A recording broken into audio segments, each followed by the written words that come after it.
今日同大家嚟到北角呢個 food court 食一個超美味嘅海南雞，同埋食呢度嘅煲仔飯。估唔到全日雞整啲煲仔飯都咁好食。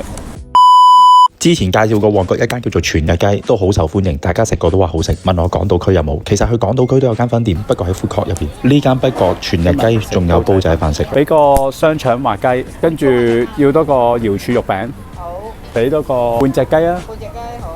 簡單食煲仔飯，佢送咗上嚟，淋啲豉油，再焗翻個蓋，2-3分鐘就可以食啦。呢個天氣食煲仔飯就啱啱好。今日其實係同老婆嚟，同一個美國翻嚟嘅朋友食飯，好唔好意思帶佢嚟 food court。不過呢度嘅雞真係好好食，同埋仲有煲仔飯。啲人成日話我哋冇菜，今日要咗2碟青瓜，開始食呢個煲仔飯。上面好多葱花，非常之靚，同埋佢控制時間控制得好好，啲飯焦啱啱好，有少少。朋友咁遠翻到嚟都話隻雞又好食又夠滑。唔知道美國嘅海南雞又點呢？大家留言分享同我講。佢個雞真係超好食，好滑啊！佢個雞，同埋嗰個薑蓉。